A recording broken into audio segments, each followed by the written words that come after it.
오늘 제목은 성숙한 언약 관계로 가기라고 하는 제목을 정했습니다. 오늘은 특별히 가정의 달을 맞이해서 가정이 어떤 집단 체제인가에 대해서 계속 이제 말씀을 전하고 있는데요. 오늘 3부 세 번째입니다. 세 번째로 성숙한 언약 관계로 가기 라는 제목을 가지고 왔는데, 말씀에 본문 들어가기 전에 일단 지난주에 말씀이 어떤 말씀이었습니까? 언약 관계에서 나타난 7가지 특성들에 대해서 말씀드렸죠. 첫째로 이제 사람들은 어떤 개인적인 이런 삶으로 살아가는 것이 아니고 관계적으로 하나님께 창조하셨다라고 말씀드렸지요. 아담을 창조하시고 아담을 혼자 살 수 있도록 하는 것이 아니고 돕는 배필로 하와를 창조하셨잖아요. 하나님은 인간을 관계적인 존재로 창조하셨고요. 또 그 관계적인 집단 체제 속에서 우리가 무엇을 할 수 있느냐면, 지난번에 말씀드렸던 것처럼 레이 앤더슨이 했던 말처럼 공동체 속에서만 참 인간이 될 수 있다라고 했던 말처럼 우리는 그 관계 속에서 우리가 진짜 인간, 참다운 인간으로 성장할 수 있고 만들어줄 수 있다는 것을 우리가 가정이나 또 사회의 공동체 생활을 하면서 우리가 알 수 있습니다. 그래서 가정이라고 하는 것은 맨 첫날 제가 말씀드렸던 것처럼요, 이 세상에서 하나님께 창조하시면서 인간을 창조하시고 세상을 창조하시면서 가장 먼저 가족이라고 하는 그 집단 체제를 만드신 목적은 무엇이냐면, 이 세상에 우리 인간이 나가기 위한 그 가장 기본이고 첫 걸음이 가족이기 때문에 가족이 얼마나 중요하다는 것을 우리가 알 수 있습니다. 그러니까 우리가 성경 말씀도 그렇지만 우리가 이제 조금 전에 말씀드렸던 것처럼 레이 앤더슨이 말한 것처럼 우리가 참 인간이 되기 위해서는 공동체 생활을 거침으로 인하여 참 인간이 될 수 있는 것을 우리가 절실하게 깨닫는 거예요. 우리가 개인적으로는 어떤 행동을 해도 상관없어요. 자기가 혼자 예를 들어서 산속에 산다고 그러면 자기가 어떤 행동을 하면서 어떤 짓을 하면서 어떤 모습으로 살아도 누가 뭐라 할 것도 할 사람도 없고 터치할 사람도 없고 그렇기 때문에 아무 상관이 없습니다. 그런데 세상은 혼자 사는 것이 아니고 이렇게 여러 집단 체제이기 때문에 그 집단 체제에서 내가 어떤 역할을 하고 또 상대에게 어떤 영향을 끼치고 또 나의 삶에 어떤 유익이 있는가, 이것을 우리가 말해야 되기 때문에 정말로 그 가족에서, 그러니까 인간의 어떤 첫 출발이라고 하는 가족 생활이 어떻느냐에 따라서, 가족에서 어떤 삶을 살았고 무엇을 배우느냐에 따라서 우리가 공동체, 사회 공동체에서 어떤 역할을 할 수 있다는 것을 우리가 너무나 잘 압니다. 그리고 두 번째는 가장 기본적인 가족과 언약의 단위는 무엇이냐면 똑같은 비슷한 얘기인데요. 쌍방관계예요. 쌍방관계. 혼자 있으면 아무렇지도 않을 그런 일들도 우리가 이렇게 서로 함께 살아야 되기 때문에, 살아야 되는 그 공동체이기 때문에 쌍방간이 굉장히 중요합니다. 그러니까 부부는 맞춰가는 것이 아니라 서로 알아가야 된다고 하는 그 용어가 치유사역에 보면은 나오는데요. 우리가 쌍방관계라고 하는 것은 나는 어떤 내 멋대로 살아가면서 나의 생각, 내 개인적인 생각을 하면서 상대에게만 무엇을 요구하면 안 된다는 얘기죠. 그러면은 어떤 가족 관계가 제대로 이루어질 수 없어요. 또 건강한 가족 관계가 이렇게 만들어진다고 할 수 없겠지요. 그렇기 때문에 상대의 어떤 방식에 내가 어느 정도 맞춰야 되고 또 그 상대가 무엇을 원하는지 나에게 원하는 것이 무엇인지에 대해서 우리가 알 필요도 있고 우리가 그 상대에 대한 것에 대해서 알아가면서 또 그의 내가 어떤 행동을 해야 될지 어떤 생각을 해야 될지 이걸 우리가 알아가는 것이 쌍방관계가 바로 가족이다라고 하는 것을 우리가 말씀드렸습니다. 그리고 공동체 속에 사는 인간은 화합이 중요합니다. 그리고 일치가 중요하죠. 가족이라고 하는 것은요, 우선 우리가 그 가치관이 맞아야 됩니다. 가치관이 맞아야 되고 또 추구하는 것이 또 맞아야 되는 거죠. 그런데 가족이라고 하는 것은 아주 중요한 것이 뭐냐면 화합도 중요하고 화합이 있고 일치가 있는 것뿐만 아니고 갈등도 있다는 얘기예요. 갈등. 우리가 화합이나 일치만 있다 하면 참 좋겠지만 그와 반대로 가족이라고 하지만 갈등을 또 경험하면서 살아가는 것이 가족의 특징이에요. 그래서 우리가 어떤 가정도 위기를 다 경험합니다. 우리가 여러분 물질이 넉넉함으로 말미암아 가족이 화합이 잘 되고 일치가 잘 되고 아주 평안할 것 같지요? 그렇지 않습니다. 우리가 어떤 생활만 윤택하다고 해서 그 가족 관계가 좋게 이렇게 진행된다는 것은 그는 몰라서 하는 말이에요.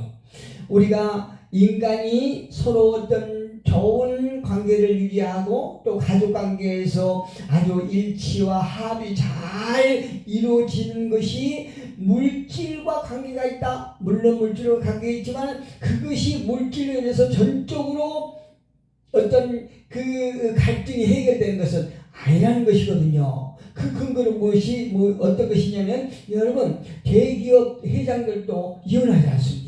이거 보면요 그 사람들이 돈이 없어서 갈등이 있겠습니까? 그렇지 않아요. 절대 그렇지 않아요. 어떤 생각이고 요구하는 것이 일방적이기 때문에 이렇게 갈등이 초래하고요 또 이혼하게 되는 것입니다. 그래서 가족은요 쌍방간이고 또 갈등도 있다는 것을 우리가 신뢰해야 돼요. 그리고 우리가 좋은 가족 관계를 유지하기 위해서는 갈등 속에서 그 갈등을 얼마큼 지혜롭게 극복하느냐에 따라서 우리가 그 가족에 대한 건강함이 달라지게 되어 있습니다. 그리고 네 번째는 언약관계에 사는 자는 반드시 서로가 어떤 이 상대에게 용서를 하고 또 상대를 통해서 내가 용서를 받으며 살아가야 하는 집단 체제가 가족이라는 사실이에요. 그리고 또 한 가지 들어보면 언약 관계에 있는 사람들은 서로 간에 결속 관계를 받아들여야 한다는 얘기죠. 결속 관계라는 것은요 어떤 기계가 돌아가는 그 톱니하고 똑같은 것이에요. 톱니와 똑같은 것입니다. 그 돌아가는 톱니가 한 개라도 빠지면 톱니가 잘 안 들어가는 것과 똑같아요. 그러면 그 기계가 원활하게 안 들어가겠지요. 역시 마찬가지로 가족 관계에서도 가족 중 한 사람이라도 나만을 생각한다면 그 가족이 온전하게 유지될 수 없다는 사실을 우리가 분명히 알아야 됩니다. 그렇기 때문에 가족 간에 서로가 어떤 상대에게 요구하기 전에 내가 먼저 무엇을 어떻게 해야 될지를 잘 깨닫고 그것에 대한 노력을 해야 된다는 얘기입니다. 그리고 언약관계에 사는 사람들은 관계의 형태와 질서를 유지하는 법을 알아야 돼요. 그래서 여러분 사회에서요 공동체를 함에 있어서 자꾸 어떤 공동체와 맞지 않는 이런 행동을 하고 언어를 구사하고 막 이렇게 분란을 조성하고 이런 사람들 한번 자세히 보십시오. 그런 사람들은 분명히 어떤 그 살아온 삶 속에서 가족 관계를 제대로 형성하지 못한 이런 가정에서 자란 사람들이에요. 가족 관계에서 잘 이렇게 훈련받고 그 가족 관계에서 어떤 결속 관계나 또 용서하고 용서받고 이런 갈등을 경험하면서도 그 갈등을 지혜롭게 잘 극복한 그런 가정에서 자란 사람들은요, 사회생활도 원만하게 잘한 걸 볼 수 있습니다. 그래서 첫째가 무엇이냐면은 다른 사람을 공감하고 용납하면서 자기에게 주어진 의무를 충실히 잘 감당하는 사람이거든요. 이런 사람들은요, 그 집단체에서도 공동체에서도 잘 원활하게 잘하고 또한 많은 사람들을 어떤 화합시키는 이런 다리 역할을 하는 이런 사람들이라는 것을 우리가 알 수 있습니다. 그리고 또 한 가지 든다면 언약 관계에 있는 사람들은요, 과거를 기억합니다. 과거를 그냥 흘려버리고 잊어버리지 않아요. 그 말은 무슨 말이냐면, 과거에서 내가 어떤 시행착오 있었던 것, 또 오늘날 생각했을 때에 내가 지난날에 어떤 것이 참 요구되고 또 어떤 것을 버려야 되고 또 이렇게 또 수정해야 될 것, 이런 부분을 잘 우리가 깨닫는 것입니다. 과거를 기억하고 또 현재를 살아가면서 또 현실을 얼마큼 충실하게 살아가야 하는가, 이러면서 과거를 기억하고 현재에 충실하게 살 때에 미래를 기대하게 되는 것이죠. 그래서 인간은 시간적 존재임을 깨닫는 그런 고등동물인 것입니다. 그래요. 오늘의 주제는 무엇이라고 그랬죠? 성숙한 관계로 나가기, 이렇게 정했는데요. 그렇다면 성숙한 관계로 발전하기 위해서는 여러 가지 과정이 있겠지만 그 중에서 오늘 제가 4가지 과정을 가지고 한번 우리가 함께 은혜를 나누겠습니다. 하나님은요, 인간은요, 하나 안에서, 그러니까 한 공동체 안에서 서로 다른 요소들이 함께 작용하면서 성숙한 언약관계로 발전해 나가는 것이 바로 가족이라는 것입니다. 더 나아가서는 사회의 어떤 집단체제라고 할 수 있죠. 특히 우리가 교회에서 보면요, 정말 다른 사람들이 많아요. 모든 것이 다 다르죠.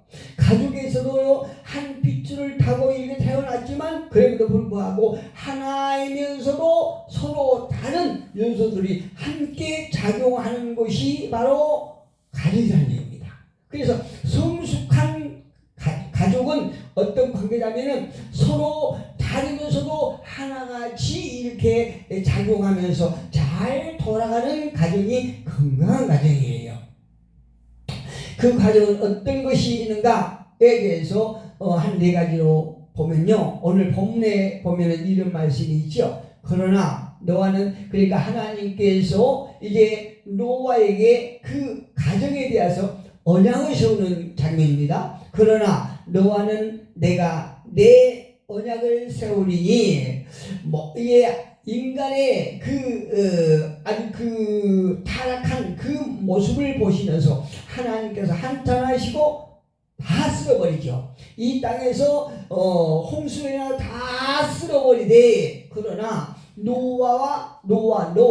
너의 가족에게 내가 언약을 세운다, 이렇게 말씀하시는 거죠. 내 언약을 세우리니 너는 내 아들들과 내 아내와 내 며느리들과 함께 그 방주로 들어가라, 이렇게 말씀하고 계시죠.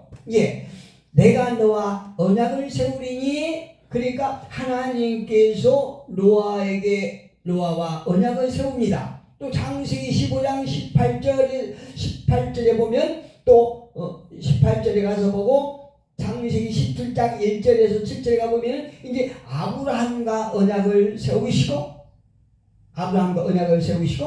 출애굽기 34장에 가서는 이제 이스라엘 그 공동체와 언약을 맺으십니다. 이와 같은 언약 관계를 비유적으로 보여주는 대목이 어떤 곳이냐면, 신약에 가면은 탕자의 비유 나오죠. 신약에 가면 탕자와 사랑의 아버지 비유에서 가족이란 언약 관계다 하는 것을 잘 나타내는 것입니다. 그러니까 지난주에 하나님께서 인간과 맺은 언약 관계 7가지 특성들에서 우리가 알아봤는데 조금 전에 제가 말씀드렸지요. 이제 오늘은 그 특성 4가지에서 나오는데 바로 탕자와 사랑의 아버지 비유에서 우리가 이 특성들을 알 수 있습니다. 요한일서 4장 10절로 19절에서 가보면 하나님의 사랑은 하나님이 언약의 하나님인 사실을 분명히 보여주고 있습니다. 한번 가볼까요? 요한일서 4장에 한번 가봅니다. 요한일서 4장 10절 한번 봅니다. 요한일서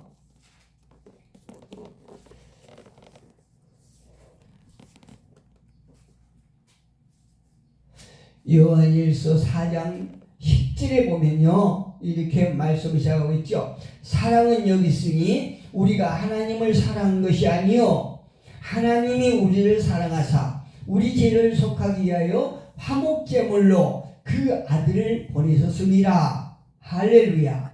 11절에 사랑하는 자들아 하나님이 이같이 우리를 사랑하셨은즉 우리도 서로 사랑하는 것이 마땅하도다.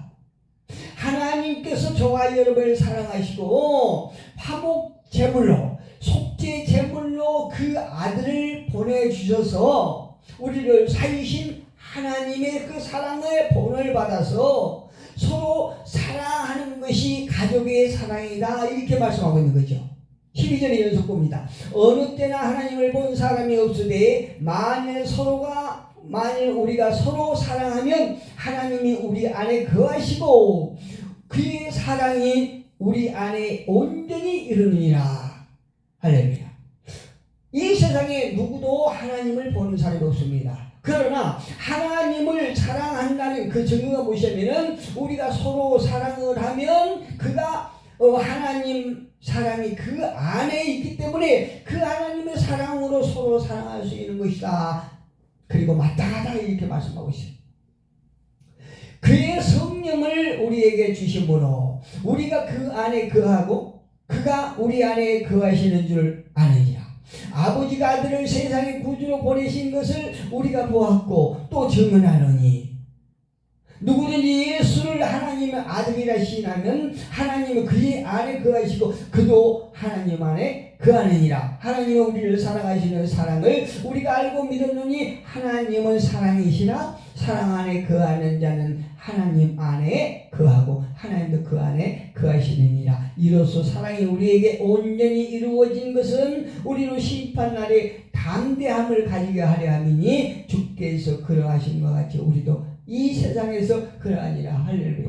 이 세상에서 가족 간의 사랑이 특별히 이렇게 잘된 이런 사람들은요 세상에 나와서도 많은 사람을 용납하고 공감한 걸 우리가 많이 볼 수 있습니다. 이 여기서 탕자 비유에서 나타난 특성을 좀 몇 가지 이렇게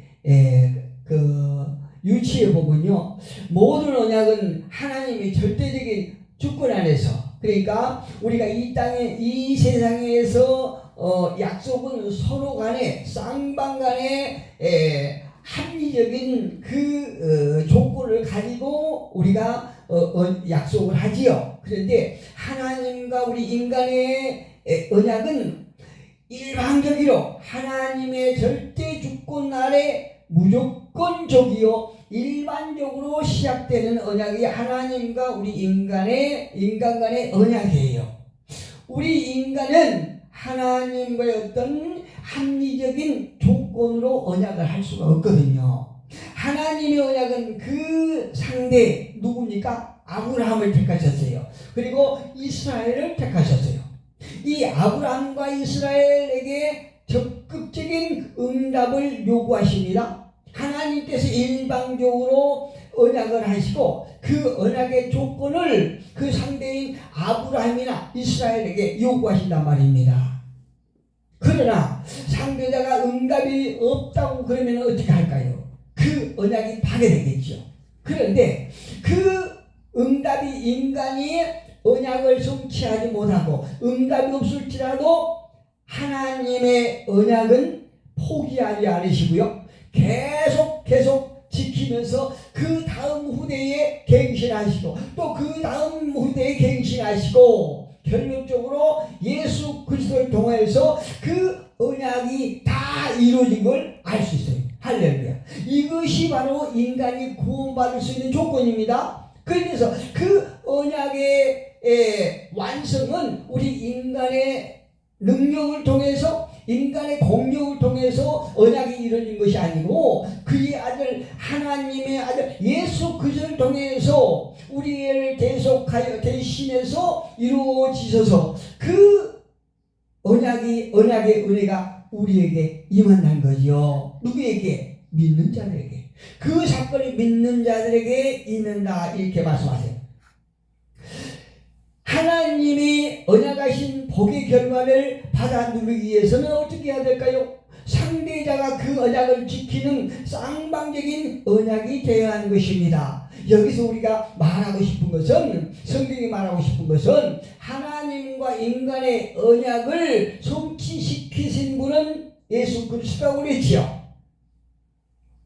우리 가정을 천국의 모델로 주신 것을 우리가 믿는 사람들은 다 합니다. 그런데 가족이 언약관계라고 말씀드렸는데요. 그 가족이 자식과 부모와 이렇게 아내와 남편과의 관계 이거를 비유적으로 주셨어요. 그런데 서로 쌍방적인 언약이 되어야 한다는 건요. 서로가 의무와 책임을 가지고 있어야 된다 이 말씀이에요. 부부는 부부대로 또 부모와 자식은 부모와 자식대로 이렇게 서로의 의무와 책임을 가는 것입니다. 그러면 하나님과 인간은 어떻게 될까요? 물론 하나님과 인간도 책임과 의무가 있어요. 하나님께서는 우리 인간의 모든 부분을 채워줄 수 있는 책임을 갖고 계시고 우리 인간은 하나님께 해야 될 의무가 있다는 것입니다. 그 의무와 책임을 다할 때에 그 쌍방간에 맺은 언약은 성취되는 것이에요. 우리가 의무를 다할 수 있을까요? 예수 그리스도를 통해서 그것이 이루어지는 거죠. 당신 나의 욕구를 채워줄 의무가 있어. 또 자신은 상대에 대하여 태만하고 이렇게 한다는 것은 이렇게 합리적인 조건이 아니겠죠. 가족에서 서로 간에 어떤 쌍방 간의 책임과 의무를 다할 때에 건강한 가족이 된다는 얘기입니다. 또 한 가지 보면 하나님 언약은 당사자뿐만 아니라 그 후손까지도 계속 이렇게 영속성을 갖고 있는 것입니다. 창세기 12장 1절 3절에 보니까 이 아브라함이 여호와의 말씀을 따라갔고 15장 1절 보니까 이후에 여호와의 말씀이 환상 중에 아브라함에게 임하여 이르시되 아브라함아 두려워하지 말라 나는 네 방패요 너의 지극히 큰 상급이라 이렇게 말씀하세요. 창세기 17장 1절에 가보니까 아브라함이 99세 때에 하나님께서 아브라함에게 아까 어디였죠? 창세기 15장에서 맺었던 언약 또 노아에게 맺었던 6장 18절에서 맺었던 언약이 비로소 성취되는 그 순간이에요. 아브라함이 99세 때에 여호와께서 이르시되 아브라함에게 나타나사 그에게 이르시되 나는 전능한 하나님이라 너는 내 앞에서 행하여 완전하라 이렇게 말씀하세요. 이와 같은 언약 관계는 성경으로 끝나는 것이 아니죠. 그리고 모든 가족 관계의 모델로 제시한다는 사실을 우리가 반드시 깨달아야 됩니다. 부모와 자녀와의 관계에서요. 자녀는 부모와 무조건적인 관계에서 출발합니다. 그렇지요. 부모와 자식이 어떤 관계를 맺을 때에 어떤 이렇게 서로 어떤 쌍방을 낸 것이 아니고 하나님과 인간과 언약 관계를 맺을 때에 하나님 일방적이고 무조건적인 관계에서 출발한다고 말씀드리지요. 가정도 마찬가지야. 부모와 자녀와의 관계에서도 자녀는 부모와 무조건적인 관계에서 출발하게 되는 것입니다. 부부와 자식 관계는요. 일반적인 타협이나 조건에 의해서 맺어진 것이 아닙니다. 출산을 통하여 자녀는 무조건적인 자기 부모와 관계를 시작한다는 말이에요. 이것은요, 하나님이 짝지어 주시는 부부관계도 마찬가지입니다. 배우자의 선택은 조건에 의해서 좌우될 수는 있겠지요. 내가 누구를 선택하고 어떤 조건을 가진 자를 선택하고 하겠지만 그 맺어진 관계에서 내 마음대로 깨뜨릴 수 없는 것이 부부관계라 이렇게 우리가 말할 수 있어요. 그러나 마가복음 10장 6절로 9절에 가보면 이런 말씀이 있어요. 창조 때부터 사람을 남자와 여자로 지으셨으니 이러므로 사람이 그 부부를 떠나서 그들이 한 몸이 될지니라. 이런즉 이제 둘이 아니요 한 몸이니 그러므로 하나님이 짝지어 주신 것은 사람이 나누지 못할지니라. 맨 첫 시간에 말씀드렸죠. 우리나라의 이혼율이 세계 1위라고요. 세계 1위라고. 그 이혼하는 사람들 보면요, 전부 다 보면 이 사람 얘기들을 보면은 상대가 다 잘못한 것 같아요. 또 상대에 가서 보면은 먼저 자기가 잘했다고 하는 사람이 잘못한 것 같아요. 왜? 그런데 보면 분명히 이혼한 사람들 보면 쌍방간에 서로 간에 어떤 자기 욕구가 많았던 것입니다. 상대에게 바랬던 것이 많기 때문에 그래서 이혼하게 되는 거예요. 우리가 물론 어떤 특별하게 불가항력적인 그런 경우도 있기는 있어요. 도저히 더 어떤 그 가정생활을 유지할 수 없을 정도로 그러니까 일방적인 그런 관계로 인해서 이렇게 가정이 파탄된 경우도 있습니다. 그리고 또 죽음으로 인해서 갈리운 그런 가정들도 있지요. 그런데 많은 경우가 자기 욕심대로 자기 욕심을 절제하지 못해서 이렇게 가정이 갈리는 경우가 많이 있습니다. 우리가 지금 마가복음 10장 6절로 9절에서 말씀하신 것처럼요, 절대적인 부부관계 성립을 선포하는 것입니다. 부모와 자녀와 관계나 부부간의 관계는 죽음이 그 관계를 갈리울 때까지 영속되는 관계가 바로 부부관계라는 얘기죠. 또 부부와 자녀 관계라는 얘기입니다. 부모와 자식이나 또 부부관계가 하나님께서 내리시는 생수의 강물이 흐르기 위해서는요, 어떻게 해야 됩니까? 쌍방간의 언약에 대한 충실하고 성실함이 절대 필요한 것이죠. 우리는 참으로 무엇보다도 내가 희생하고자 하는 그 희생의 마음이 앞서야 되는 거죠. 또 상대도 마찬가지죠. 가족 간의 복은 후대까지 이른다는 말이 있습니다. 이처럼 언약은요, 가족 관계에서 출발이고 또 그 언약을 쌍방이 성실하게 지키는 이처럼 언약은 성숙한 언약 관계를 달성하는 것은 행복한 부부와 가정의 필수적인 요소입니다. 무엇이요? 쌍방이 성실하게 지내는 것, 지키는 것, 의무와 책임을 성실하게 지키는 것이에요. 또 마지막으로